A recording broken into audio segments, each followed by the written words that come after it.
Welcome to the Ignatius Press Podcast. My name is Ben Erickson, and today I am delighted to be joined by Courtney Mares, and she's a graduate of Harvard University at the Rome Correspondent for the Catholic News Agency, and you've written over 1,600 articles on all things Catholic. And so we're very grateful to be joined today by you. Thanks for coming. Thank you so much, Ben. It's a joy to be here with you today. Yes, and today you're joining us on a very special occasion because we're obviously anticipating the upcoming canonization of both Carlo Acutis and Pier Giorgio Frassati on September 7th. And so will you be there for the canonization? I know you're joining us from Rome. Will you be there for the canonization?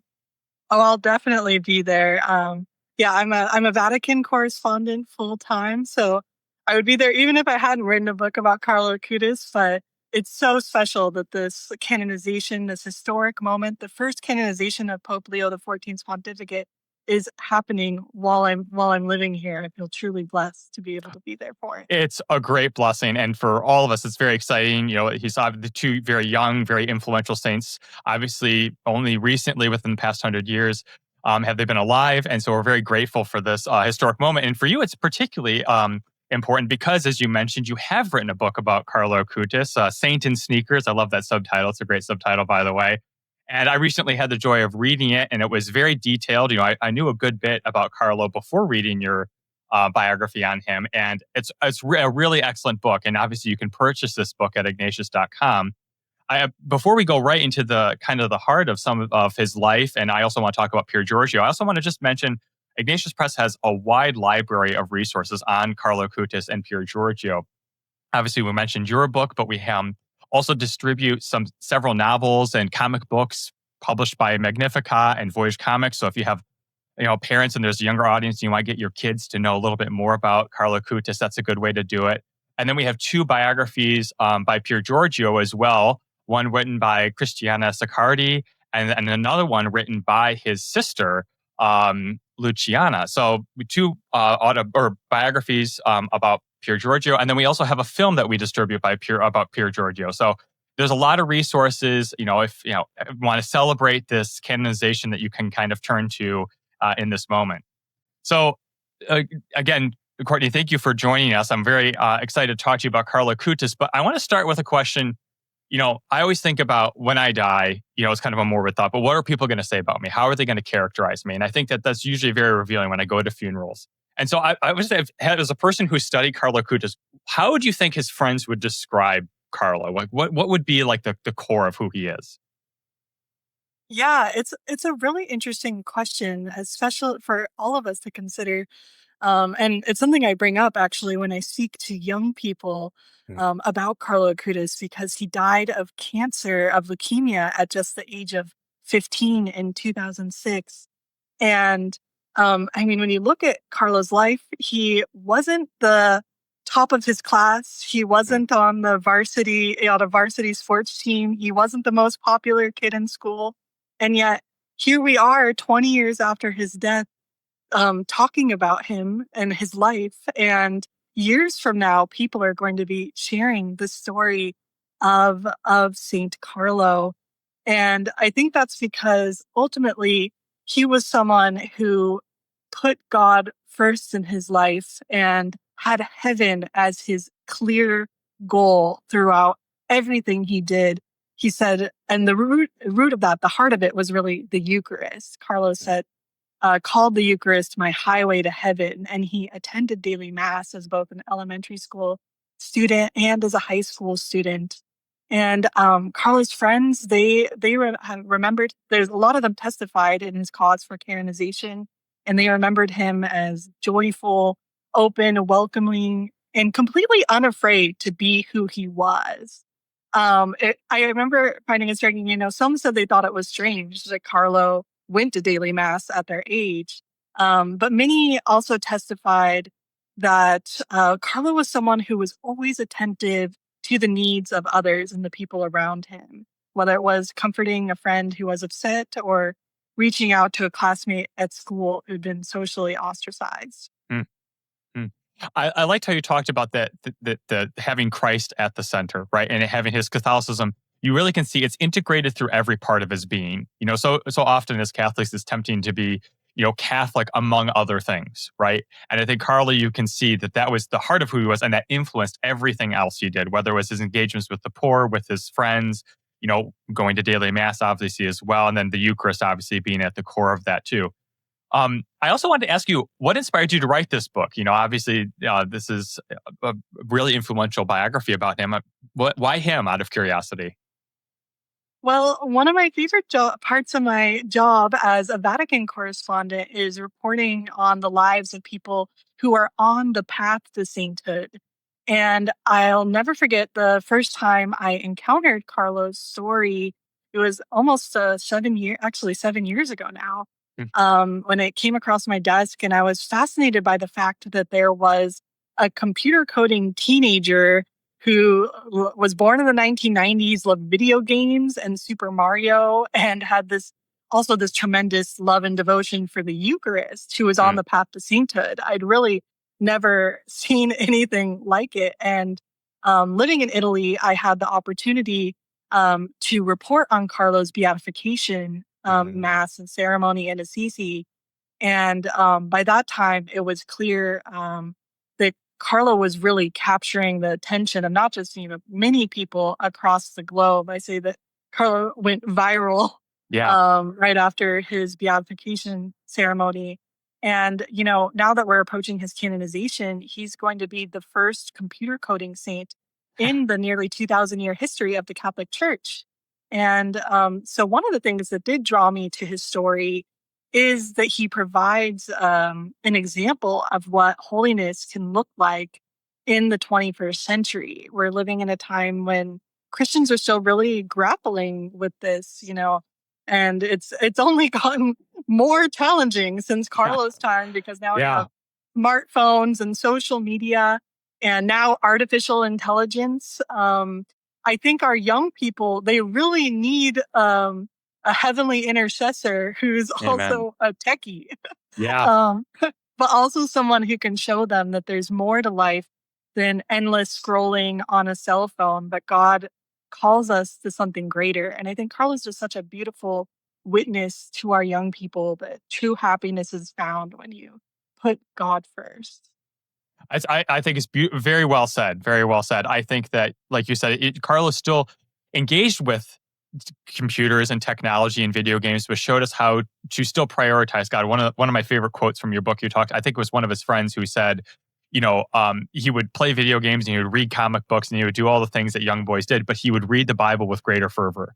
And, like I can say at 15 years old, I'm a big Star Wars fan when I was younger. I could not say that, right? And I actually remember at some point, like, oh my goodness, I reflecting to myself, I think more about, all these nerd things more than I do about God. And that was a kind of wake up call for me at a young age, because I realized I wasn't prioritizing things as Carlo was doing. So I think that was, he would have been a great example for me, even though we're very similar in age, like we probably could have been friends. That was why had the opportunity to actually visit his tomb just a couple of years ago. I went to Rome actually when he was alive, and then I went back after he had died and was declared blessed.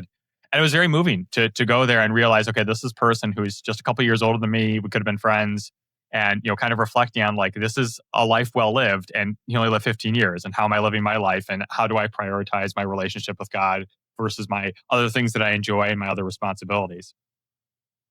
Yeah, it is so incredible, for those who might have the chance to visit Assisi and pray at his tomb, leave some intentions there, that you really do see, you see his body and you see Yeah, him dressed in jeans and a track jacket and Nike sneakers, something that, yeah, we saw all through all throughout our childhoods. And you yeah. really do have that sense that he was one of us. And Hmm.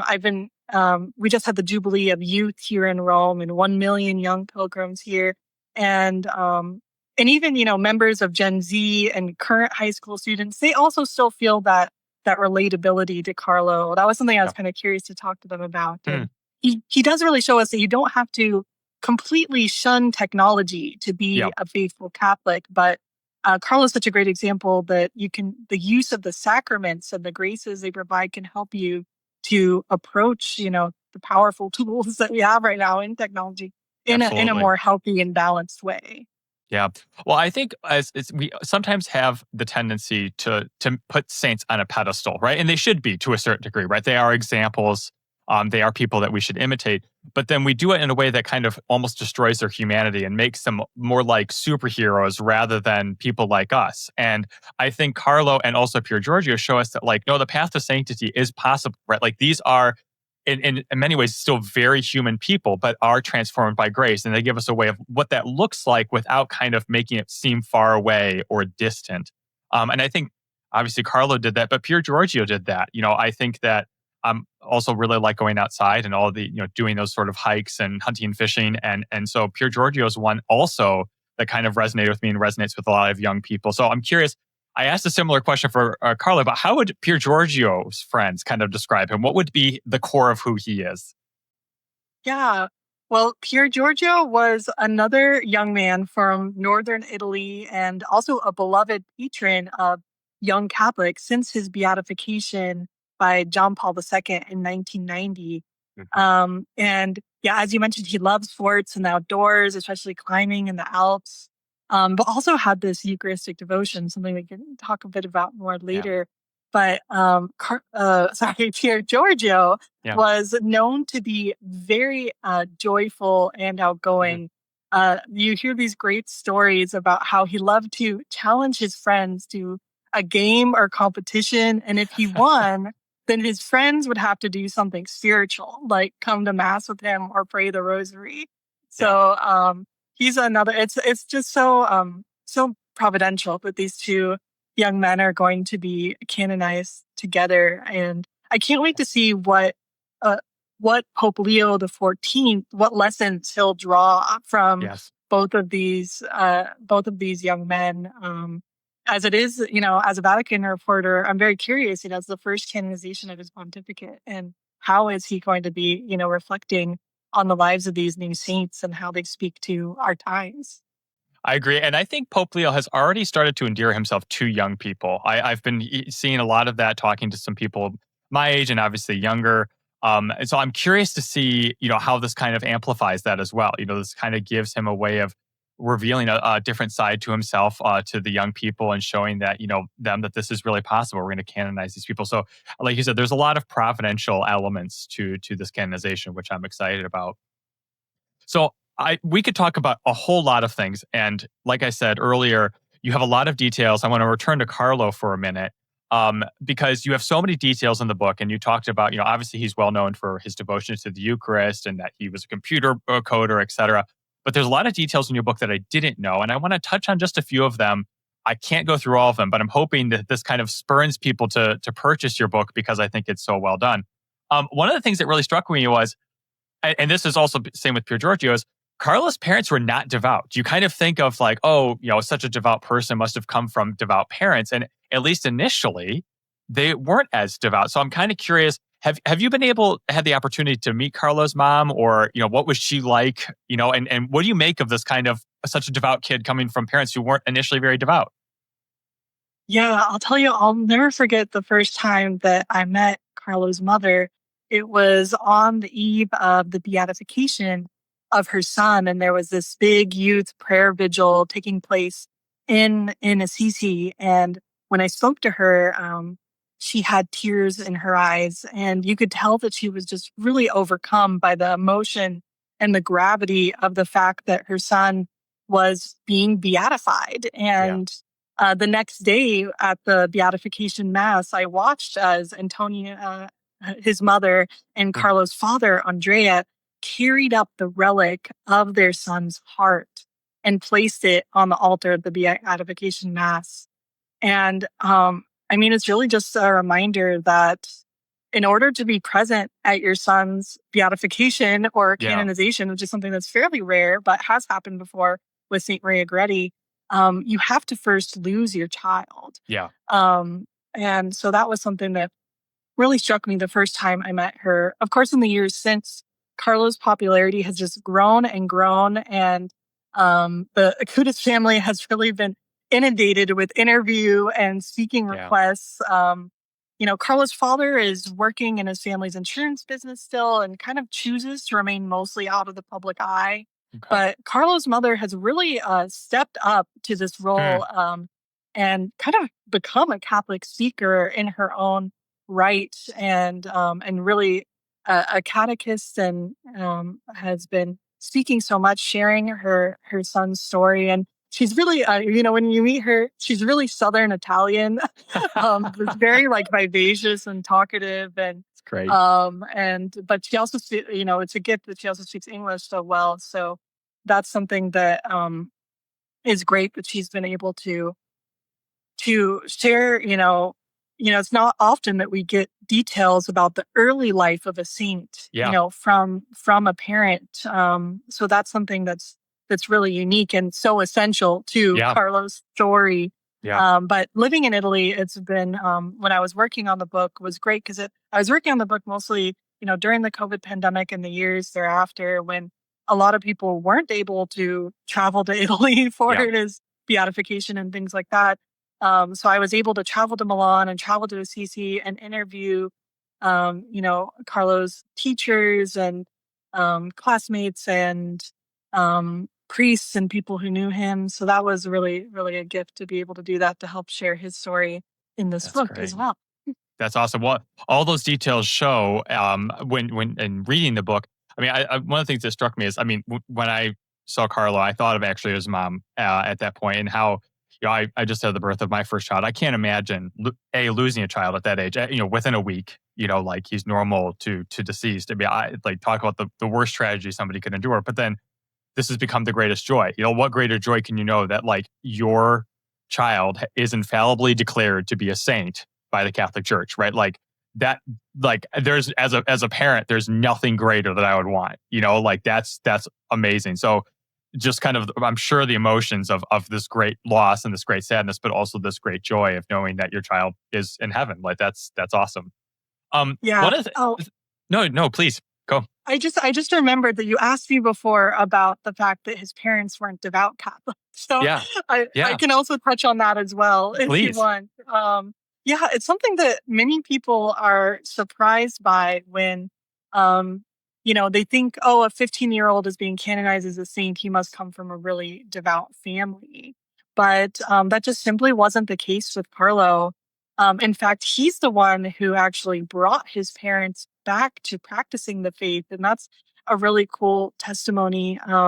His mother, Antonia, she came from a Catholic family in Rome that was culturally Catholic. So she said that she attended Mass for weddings and funerals, but really went years without attending Sunday Mass. And so one of my questions when approaching this biography was, how did Carlo come to have such great faith when he came from a family that wasn't practicing? And there's no doubt in my mind that Carlo did receive great graces Mm, at a young age. But I also, one of the things that I bring up in the book was a very special person in Carlo's life who was his Polish nanny named Beata, who was likely the first person in Carlo's life to really bring him with her to mass on a regular basis and teach him the basics of the Catholic faith. And Carlo, from that introduction, Carlo just showed this great love of God from a young age. There's all these sweet stories in the book about how he, asked his parents to go in the church to greet Jesus, or would collect little flowers to bring to Our Lady. But I really love the story of how he influenced his parents to return to practicing the faith, this reversion. And that's, as Carlo grew older, he was really curious, just a really curious kid, and had a lot of questions, yeah. especially about the things he loved. And so he kept asking his mother all these questions about the Catholic faith. And faced with these questions as a non practicing Catholic, his mother said that she felt a bit illiterate. And so she sought out the help of a priest, so she could help answer her son's questions, which had also kind of become her own questions. And it was through learning more of, the why behind Catholicism, that his mother herself was drawn to the church and back to the sacraments. And um, yeah, it's just a really cool story, and something that I found in my interviews with people who are kind of devotees of Carlo is that something that's really attractive to millennials in particular. There's a lot of young people who are on fire for their faith, but maybe were not raised in a practicing Catholic family and have had kind of those dynamics. And it's really interesting that also Pier Giorgio did a little bit as well. So yeah, it's an interesting part of his story for sure. I think it just makes him that uniquely, millennial saint. Like you said, a lot of, I mean, this I've seen this happen even at my own parish where my parents helped out with like first communion, right? And the parents, would have their children enrolled in the first communion class and first confession, and that would be a moment that they too would come back to the faith, and the devotion that their children at second grade would show would actually encourage them. So I think this is not unusual, actually. And I think this is a beautiful moment where God uses both Carlo's nanny to help increase his faith, but then also Carlo to increase his parents' faith. So there's kind of this beautiful holiness can be infectious. And I think this is the case with Carlo. Now, we've talked about kind of how Carlo has encouraged the reversion or the, helping his parents become more devout. But also, another one of his nannies was an Indian man. I don't know how to pronounce his name. You can probably help with that. But he also was converted by Carlo. So if you can tell a little bit of that story, because that was one I didn't know about as well. Yeah, that was one of my favorite interviews that I did while working on the book. It was with a man named Rajesh Moher, who actually converted from Hinduism to Catholicism. He was converted and baptized because of meeting Carlo and his relationship with Carlo. He was originally from the island of Mauritius and came from a very Hindu family. Like his father was actually a Brahmin priest and sent him to study in India. And but through different things in his life, he ended up immigrating to Milan, Italy, and was seeking work and found work as an au pair with the Acutis family. Um, Taking care of little Carlo was part of his job, and a part of that was taking Carlo to and from school, and Carlo, when he would walk to school, the his parish church was just right around the corner from his apartment in Milan, his family's apartment, and then across the street from his elementary school. And so Carlo always liked to stop and pray in front of the tabernacle or go to mass before or after school. And so here Rajesh would be, walk into the church and be sitting in the back of the Catholic church and just see this little boy, how he changed when he was in front of the Blessed Sacrament and was just entered the church and prayed from the tabernacle with such devotion and reverence. And then it was extraordinary to me hearing Rajesh's story about how when Carlo was still an elementary school student, Carlo was having these conversations with him about the real presence of Jesus in the Eucharist and actually taught him how to pray the rosary. It's really sweet just to imagine these interaction between these two because there was such a big age gap as well. But there was the thing that Rajesh said really sealed the deal for him was seeing Carlo's care and concern for the poor and how he interacted with this homeless man named Matteo who would sit outside of the entrance of their parish and, would ask if, would you come with me and we can bring some Tupperwares of food out to the homeless. And so Rajesh's baptism, which happened while Carlo was still, a young student, was this great moment of celebration and really a triumph for young Carlo. And it was sweet. I remember her just told me that Carlo also suggested that they celebrate by eating some Chinese food, which is also like so relatable that Carlo liked to take out Chinese food. That's great.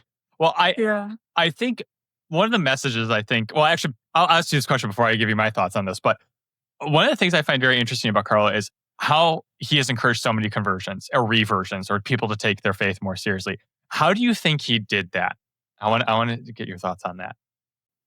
Yeah, I think it was just this witness and this unapologetic love and enthusiasm for his faith that he had. I mean, there's so many testimonies in the book from his classmates, that Carlo really loved to talk about the things he loved, which Hmm. was Jesus and the Eucharist, the existence of heaven, how much God loves you. Yeah. And I remember there was one specific instance with one of his friends who her parents were going through a separation, and it was just a really difficult time for her. And Carlo was such a good friend to her, was there for her, but then he kind of took it to another level by talking to her about God sees your suffering, and he knows what you're going through, and God will never leave you. And then he actually gave her a Bible and said, read this and know that God loves you. So that's just like one of the examples of how the types of conversations and interactions that Carlo would have. But it's amazing to see how it also was this contagiousness, because not only did after Rajesh converted and was baptized, then actually his mother also converted and became Catholic. She visited them after she visited the Acutis family in Milan, and brought back like holy water from Lourdes to Mauritius, and then is like distributing it in Mauritius when people would come to her. Um, with a sickness or anything. And then I was just talking to Rajesh ahead of the canonization, and he was telling me, well, this was actually ahead of the first canonization date. His Hmm. canonization was Yes, correct. postponed with the death of Pope Francis. But before that, he was telling me that there was a young woman, that there's also some strong now devotees to Carlo Acutis in Mauritius, Mm, who've come to their faith because of him, and that's who awesome. were planning to come around for that first canonization date. I don't know if they'll make it for the new one. That's Yeah, something that affected both Carlo Acutis and Frassati devotees, this change of date. yeah. Well, But we'll see. I think you hit the nail on the head there when you talked about conversion. I always think, there's a lot of Catholics always answer, how can we help the world? What can we do? Right? There's a lot of uncertainty in the world, a lot of fear. There's obviously a desire on the part of Catholics to convert more people. And there's all the questions, well, what do we need to do? And I've always thought the answer is quite simple. We have to live integrally Catholic lives. Like Carlo Acutis didn't do any quote big things, right? Like he prayed, he cared for the poor, he loved people that were around him. He was there when they were needed. And look at how many conversions he brought about. And I think that there are untold number of saints in history and even alive now that are doing that same thing. And so, I think that there's a lot of things that we can do as Catholics, but I think the biggest thing we can do is live an integrally faithful life and be that witness. And that witness is infectious, as we've talked about more than once. So I think Carlo is such a good example of that, and it's just wonderful to see the fruit of that just starting at his life, and only being 15 years old, how much fruit he was able to bear through God's grace, obviously. So, one of the other things that you mentioned briefly, and I did not know about, was his devotion to the poor. That's something I feel like I did not know a whole lot about. I don't feel like many people know about. Can you describe? And I was really touched by that because you mentioned it a couple times. You give a lot of details. Again, we can't go through everything, but can you talk a little bit more about that and what that devotion looked like? Yeah, certainly. Yeah, Carlo definitely had a deep sensitivity to the suffering of the poor and the homeless in particular, both in Milan and in Assisi, where his family also spent some time. And he would he'd actually save up some money from his allowance to help, go out and bring, paninis Yeah, for the homeless, and also, give them like a $5 bill with it or something like that.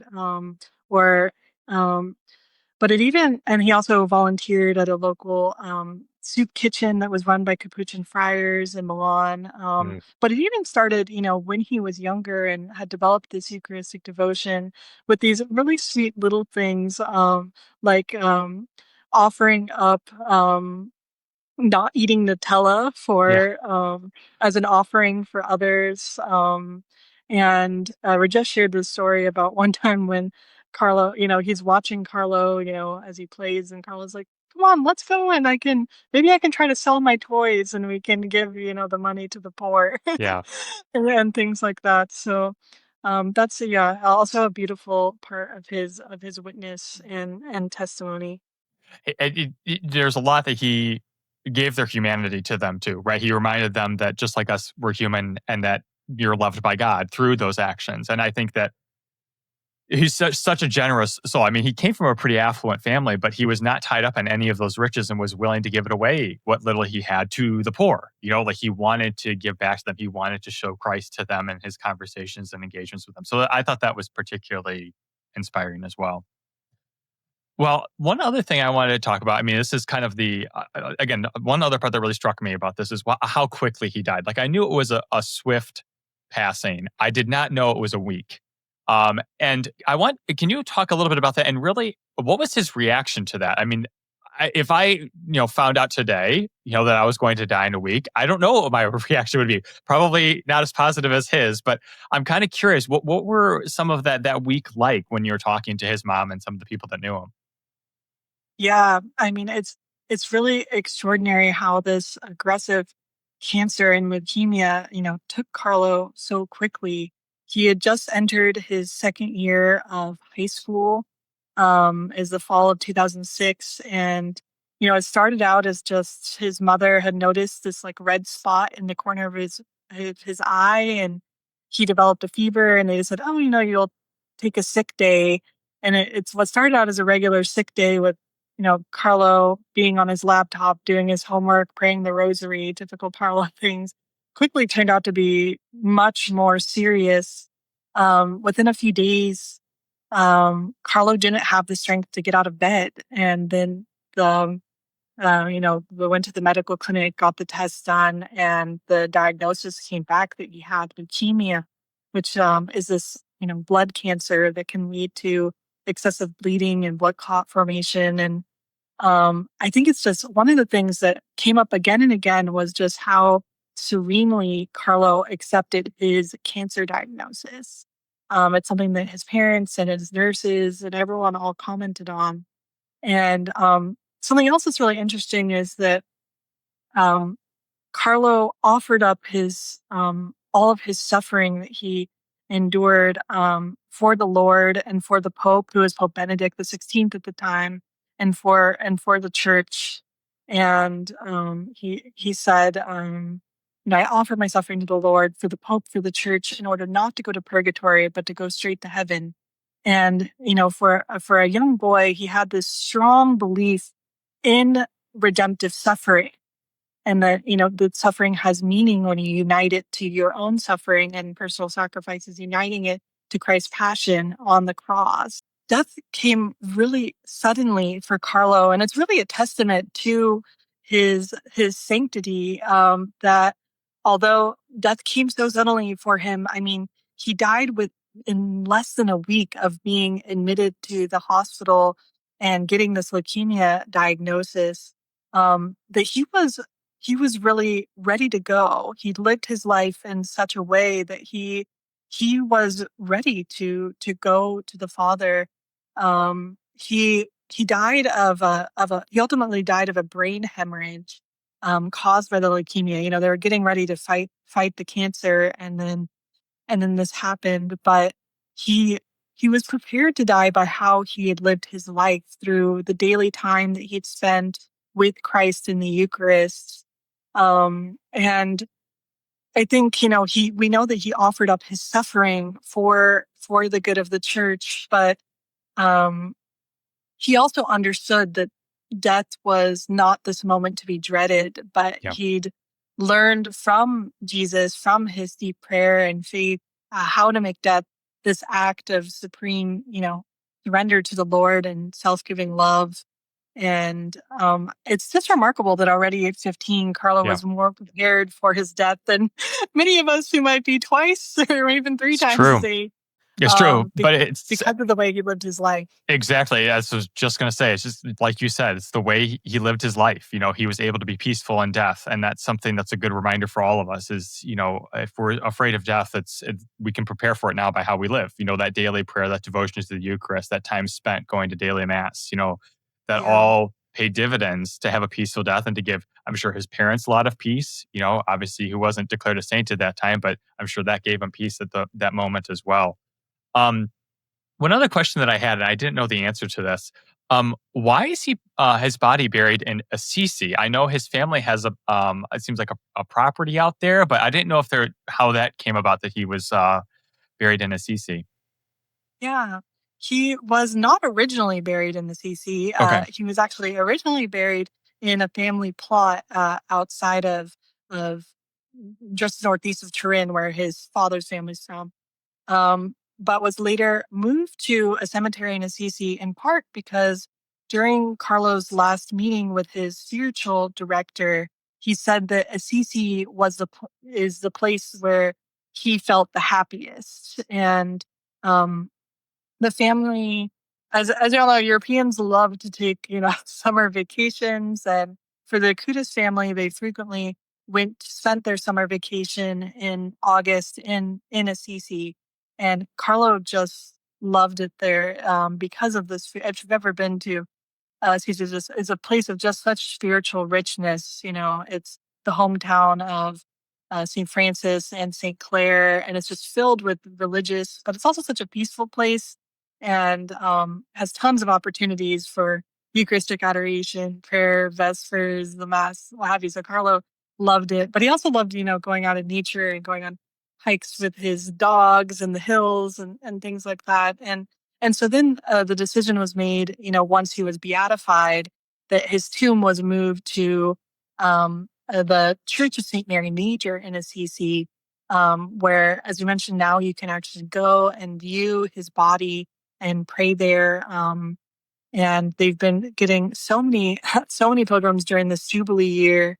And so that's been a beautiful thing that it's bringing more pilgrims, even back to Assisi, which is a place I 100% recommend everyone to go to if they have a chance to make a Absolutely. pilgrimage to Rome and Italy. Assisi is a must. Yeah. No, I will also say if you're considering a vacation, definitely make Assisi on the list. I mean, I love Rome. Don't get me wrong. And I mean, you Yeah. obviously live in Rome. It's a beautiful city, but I will agree with Carlo on this one. I like Assisi more. Like, I think the peace there, it's palpable. And I think it's because obviously you have three great saints there. And then obviously the hillsides and you're close to God, not just because of the churches and the Eucharist, but and these saints, but also through nature and through the hikes that are there. So definitely can resonate with Carlo on that one. But speaking of hikes and dogs and everything else, I want to talk about our other saint who's going to be, or future saint who's going to be canonized, Pier Giorgio. Obviously, he was well known for hiking, but I mentioned at the beginning, I think you said this as well, there's a lot of similarities. I mean, both of them lived in northern Italy. Both of them came from affluent families. Both had parents who weren't as devoted to the faith. They both love hiking and dogs, and the list goes on and on. So I don't know. You've written several articles on Pier Giorgio. Was there anything about his life that kind of stood out to you as you did some research on him? Oh, yeah, there were so many things. I actually had the opportunity last month to travel to Pier Giorgio Frassati's hometown of Turin for the Hmm. 100th anniversary of his death on July Awesome. 4th, 1925. And there was great celebrations going on, both in with the mass at his tomb in Turin, but also in his family's summer home in Polone, Italy, which is just at the base of the Alps, north of Turin, and it's where and that was kind of the home base. It was Frassati's grandparents' home, where he loved to go hiking in the Alps, um, and it was incredible just being able to see Pier Giorgio's room and kind of dive a little bit more into his life to prepare for this canonization. And I was really struck by so many similarities with Carlo. I think one of the ones that has to be mentioned is Pier Giorgio is well known for his love and service to the poor as Hmm. well. He joined the St. Vincent de Paul Society when he was 17 years old. He's known for giving his bus fare to the poor. And even on his deathbed, he died of something similar to Carlo. He died suddenly at a young age. Yeah. He died at the age of 24, from polio. And on his deathbed, he actually was also, was also thinking of others. He wrote out some instructions to ensure that medicine reached the sick man. And I think that, so although he was sick himself, he was thinking about Yeah. how he could help others. And the other really major similarity with Carlo is this Eucharistic and Marian devotion. Mhm. Um, Frassati gained special permission to start receiving daily communion at the age of 12, which is not something that was Wow. normal at the time. So that's a really Hmm. striking similarity. And we also have, obviously, Frassati got about, almost 10 more years than Carlo did. Yeah. And so we do have, also just because of the time, some great letters and correspondence from Hmm. Frassati. And there's one quote that he said, which was, Jesus comes to me every morning in communion, Hmm. and I return the visit by going to serve the poor. So Hmm. you see this remarkable Hmm. integration of his Eucharistic spirituality with his love for the poor. That's Um, beautiful. That's really beautiful. yeah, And then even in the midst of all that, there's still normal young men. One of the details that struck me that's the talking about the similarity between the two is that both of them were not great students. I feel like this is another kind of a trope that I see, almost a kind of a trope, is when you read a saint, I feel like I learn about their studies and of course, they're a great student. And actually, these, both Pier Giorgio and Carlo, were not great students. And I think that's also a good thing to note. You can yeah, love God and be a saint and have a great devotion to the poor, and you don't have to be a rocket scientist or get straight A's. exactly. That's right. Yeah, we actually have records from Carlo's middle school that he was reprimanded from talking too much in class, of times when he didn't submit his homework like he Yeah. was supposed to. And actually, it's a funny story because then Carlo's family hired a tutor for him who would come a couple days to the apartment to help him out. And Carlo ended up inviting his tutor to come with him to mass after the tutoring sessions. And she That's then great. later testified in his canonization cause about how Carlo brought, this boy she was tutoring, helped her to grow in her relationship with God. That's And awesome. yeah, similarly, Pier Giorgio Fossati was super outgoing, and he took on a really challenging degree, studying mining engineering at the Polytechnic University in Turin, and that was also proved to be really challenging for him. Yeah. But Pier Giorgio Frassati was not one to shy away from a challenge, as we know Yes. from Yes. the great record of him climbing alpine peaks. That's something where Pier Giorgio Frassati stands alone. Yeah. It's really impressive. His skill for alpine climbing. Yeah. I actually interviewed an alpinist who's been um, doing this project of kind of trying to retrace all the different Hmm. climbing paths and peaks that Frassati climbed, and he was saying it's not, because I was asking him, "Oh, can pilgrims follow along?" And he's like, "Some of these are not for the faint of heart. You actually need climbing and rappelling Wow. experience." Wow. Because actually, at the celebration I was at of his, or the commemoration of his death last month, they had this axe, that he used to climb the Wow. mountain peaks. So, That's awesome. um, yeah, the photos speak for themselves, but Yeah. it's really impressive. Well, we could talk a lot longer about both of these future saints. I'm sure they're, or at least future to be declared saints. But I want to end with, what can both of these young men teach us today? Especially when it comes to growing in the life of holiness. What do you think that, obviously there's so many similarities. They're being canonized together. What's their message? Yeah.